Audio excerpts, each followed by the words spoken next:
আকাশবাণী কলকাতা স্থানীয় সংবাদ পড়ছি সুদীপ বসু।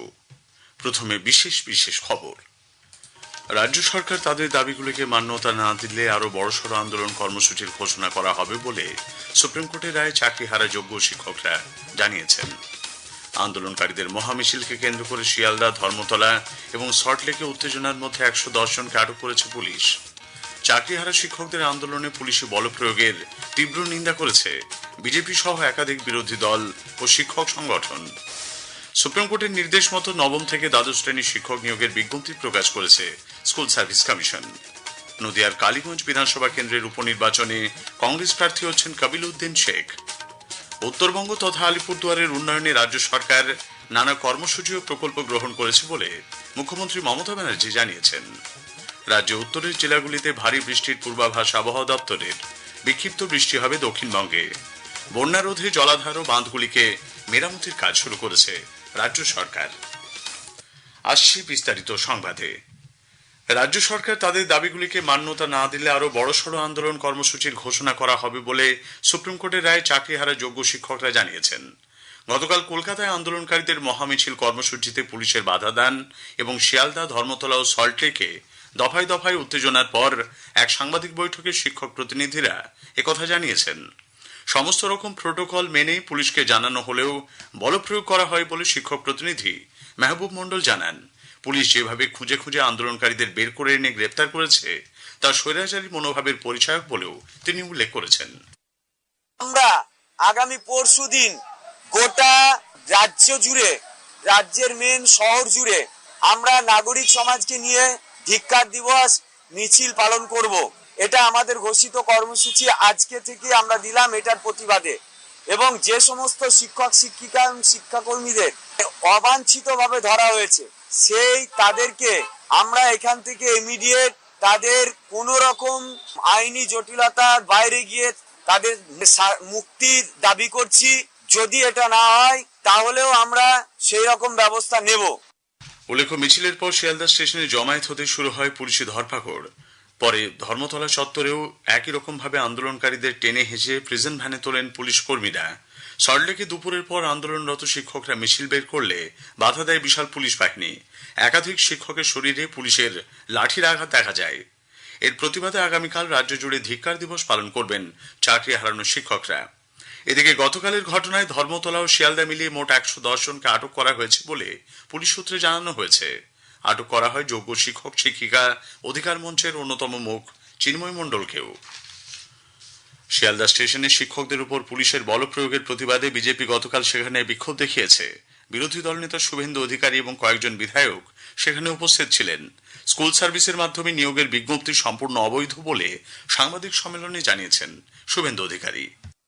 সকাল 10টা থেকে যেটা করেছে তো দেখা যায় না। এখনো বলছি এই বিজ্ঞপ্তি পুরো বেআইনি।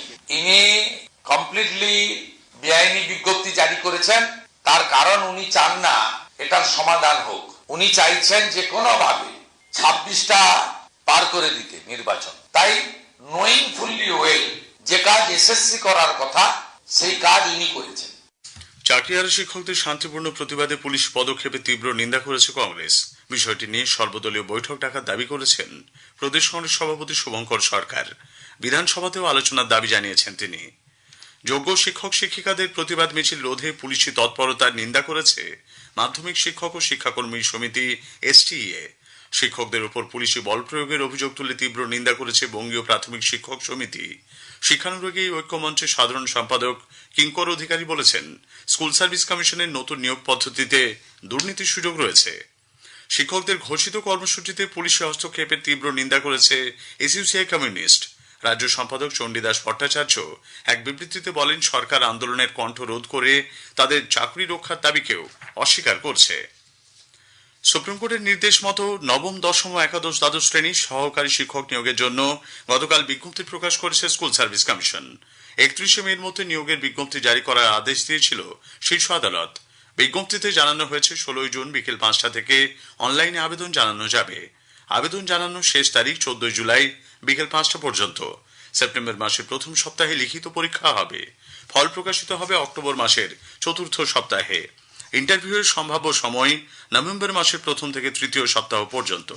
প্যানেল প্রকাশিত হবে 24শে নভেম্বর। কাউন্সেলিং শুরু হবে 29শে নভেম্বর থেকে। স্কুল সার্ভিস কমিশন বিজ্ঞপ্তিতে জানিয়েছে নবম দশমে 23,212 এবং একাদশ দ্বাদশে 12,514 শূন্য পদে শিক্ষক নিয়োগ করা হবে। রানী অহল্যাবাই হোলকারের 300তম জন্মবার্ষিকী উপলক্ষে বিজেপি সারা দেশে নানা কর্মসূচি পালন করছে। এরই অঙ্গ হিসেবে গতকাল কলকাতায় এক আলোচনা সভার আয়োজন করা হয়। দলের রাজ্য সভাপতি তথা কেন্দ্রীয় প্রতিমন্ত্রী সুকান্ত মজুমদার বলেন, অহল্যাবাই যেভাবে দেশের প্রতিটি ক্ষেত্রে অবদান রেখেছেন তার নিদর্শন। রানী অহল্যাবাই প্রজাবৎসল প্রশাসক হলেও রাজ্যের মুখ্যমন্ত্রী প্রজাদের লুট করছেন। শ্রী মজুমদার অভিযোগ করেন, মুখ্যমন্ত্রী ভারতীয় সেনার কৃতিত্বকে ছোট করে দেখানোর চেষ্টা করছেন। অনুষ্ঠানে দলের কেন্দ্রীয় নেতা ভি সতীশ অহল্যাবাইয়ের জীবন কাহিনী তুলে ধরেন। নদিয়ার কালীগঞ্জ বিধানসভা কেন্দ্রের উপনির্বাচনে কংগ্রেস গতকাল প্রার্থী ঘোষণা করেছে। কবিল উদ্দিন শেখ এই আসনে প্রার্থী হচ্ছেন। কালীগঞ্জ আসনে তৃণমূল কংগ্রেস প্রার্থী আলিফা আহমেদ গতকালই মনোনয়নপত্র জমা দিয়েছেন। এদিকে নির্বাচন সুষ্ঠুভাবে সম্পন্ন করতে নির্বাচন কমিশন সেখানে 14 কোম্পানি কেন্দ্রীয় বাহিনী মোতায়েন করবে বলে জানিয়েছে। তবে আইন শৃঙ্খলা পরিস্থিতি বিবেচনা করে আগামী দিনে এই সংখ্যা আরও বাড়ানো হতে পারে বলে মুখ্য নির্বাচনী আধিকারিকের দপ্তর সূত্রে খবর। বোলপুরের আইসিকে ফোন করে অশ্রাব্য ভাষা প্রয়োগ নিয়ে বিতর্কের মাঝে দলের নির্দেশে গতকাল পুলিশের কাছে ক্ষমা চেয়েছেন বীরভূমের তৃণমূল নেতা অনুব্রত মণ্ডল। চিঠি লিখে ক্ষমা চাওয়ার পাশাপাশি আইসির সঙ্গে তার কথোপকথনের অডিও কিভাবে ফাঁস হলো সেই প্রশ্ন তুলেছেন অনুব্রত। বিজেপি পুলিশ আধিকারিকের পরিবারের মহিলাদের প্রতি অসম্মানজনক মন্তব্যের জন্য অনুব্রত মণ্ডলের কঠোর শাস্তির দাবি করেছে। পাশাপাশি একজন অধস্তন পুলিশ আধিকারিকের প্রতি অন্যায়ের জন্য পুলিশ মন্ত্রীর পদত্যাগও দাবি করা হয়েছে। কলকাতায় গতকাল এক অনুষ্ঠানে যোগ দিয়ে রাজ্য বিজেপি সভাপতি সুকান্ত মজুমদার অনুব্রতকে জেলে ঢোকানো উচিত বলে মন্তব্য করেছেন। তৃণমূল নেতা অনুব্রত মণ্ডলের বিরুদ্ধে পুলিশের তরফে কড়া পদক্ষেপের দাবি জানিয়েছেন সিপিআইএম রাজ্য সম্পাদক মোহাম্মদ সেলিম। তৃণমূলের সংস্কৃতি, মমতার তো খাস লোক, অনুব্রত দেশে নয়। যদি পুলিশের মেরুদণ্ড থাকে তাহলে আইপিএস অ্যাসোসিয়েশন এবং বেঙ্গল পুলিশ অ্যাসোসিয়েশন যারা আছে তাদের এটা প্রতিবাদ করা উচিত, সংগঠিত ভাগ করা দরকার। এবং মমতা ব্যানার্জি অনুব্রতের ব্যাপারে কি ব্যবস্থা নেন সেটা আমি দেখব। প্রসার ভারতীর দৃশ্য শ্রাব্য সম্প্রচার এবং প্রসার মাধ্যম পিবি শব্দে নিবন্ধীকরণের জন্য ইউটিউবার, পডকাস্টার এবং ভিডিও এডিটরদের আহ্বান জানানো হয়েছে। কপিরাইটহীন মূল কন্টেন্ট যাতে সুরক্ষিতভাবে ব্যবহার করা যায় তার জন্য একটি সর্বজনীন উৎস হল পিবি শব্দ। স্থানীয় সংবাদ শুনছেন আকাশবাণী কলকাতা কেন্দ্র থেকে। আমাদের সংবাদ শোনা যাচ্ছে ইউটিউব চ্যানেল আকাশবাণী সংবাদ বাংলা, ফেসবুক, ইনস্টাগ্রাম আকাশবাণী সংবাদ কলকাতা এবং এক্স হ্যান্ডেল এআইআর নিউজ কলকাতাতে।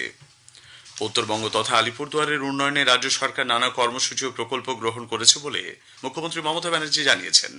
গতকাল সামাজিক মাধ্যমে এক দীর্ঘ পোস্টে তিনি বলেন, রাজ্য সরকার উত্তরবঙ্গের আলিপুরদুয়ারে বন্ধ 8টি চা বাগান খুলে দিয়েছে। বাগিচা শ্রমিকদের দৈনিক মজুরি বৃদ্ধি করে 250 টাকা করার পাশাপাশি বন্ধ বাগানে কর্মরত শ্রমিকদের বিনামূল্যে রেশন, পানীয় জল, বিদ্যুৎ এবং চিকিৎসা পরিষেবা দিচ্ছে বলেও মুখ্যমন্ত্রী জানান। রাজ্যের 3,500 স্কুল এবং 1000 অঙ্গনওয়াড়ি কেন্দ্রে সৌরশক্তি ব্যবহার করে মিড ডে মিল রান্নার পরিকল্পনা করেছে রাজ্য সরকার। দমদম পার্কের একটি স্কুলে পরীক্ষামূলকভাবে এই উদ্যোগ নেওয়া হয়। এই সাফল্যের উপর ভিত্তি করে রাজ্যের অন্যান্য স্কুলেও প্রকল্পটি হাতে নেওয়া হয়েছে বলে অচিরাচরিত এবং পুনর্ব্যবহারযোগ্য শক্তি দপ্তরের সচিব বরুণ কুমার রায় জানিয়েছেন। উত্তরবঙ্গের জেলাগুলিতে ভারী থেকে অতি ভারী বর্ষণের সতর্কতা জারি করেছে আবহাওয়া দপ্তর। দার্জিলিং, কালিম্পং, জলপাইগুড়ি, কোচবিহার ও আলিপুরদুয়ারের 2-1টি স্থানে আজ বজ্রবিদ্যুৎ সহ বৃষ্টির পূর্বাভাস। গাঙ্গেয় পশ্চিমবঙ্গের বীরভূম, মুর্শিদাবাদ এবং 2 বর্ধমানে বিক্ষিপ্ত বৃষ্টির সম্ভাবনা রয়েছে। বর্ষা প্রবেশের আগেই সেচ ও জলপথ দপ্তর রাজ্য জুড়ে বন্যা মোকাবিলায় জোরদার প্রস্তুতি রেখেছে। সেচমন্ত্রী মানস রঞ্জন ভূঁইয়া গতকাল জানিয়েছেন যে রাজ্যের প্রায় 43% এলাকায় বন্যাপ্রবণ। সেই বাস্তবতাকে মাথায় রেখে বর্ষার আগে 145 কোটি টাকার বেশি খরচে 116টি ড্যাম এবং জলাধার বাঁধ মেরামতির কাজ শুরু হয়েছে। শিলিগুড়ির কুমারটুলি প্রাথমিক বিদ্যালয় মাঠে পুরুষ ও মহিলাদের 3 দিনের দৃষ্টি প্রতিবন্ধীদের ফুটবলে পুরুষ বিভাগে নরেন্দ্রপুর রামকৃষ্ণ মিশন নবদ্বীপের আচার্য প্রফুল্লচন্দ্র ব্লাইন্ড স্কুলকে হারিয়ে চ্যাম্পিয়ন হয়েছে। মহিলা বিভাগে ভীমগড় স্নেহাশ্রম দৃষ্টিহীন বিদ্যালয় শিলিগুড়ির প্রেরণা ইনস্টিটিউটকে পরাজিত করে খেতাব জয় করেছে। শেষ করার আগে স্থানীয় সংবাদের বিশেষ কিছু অংশ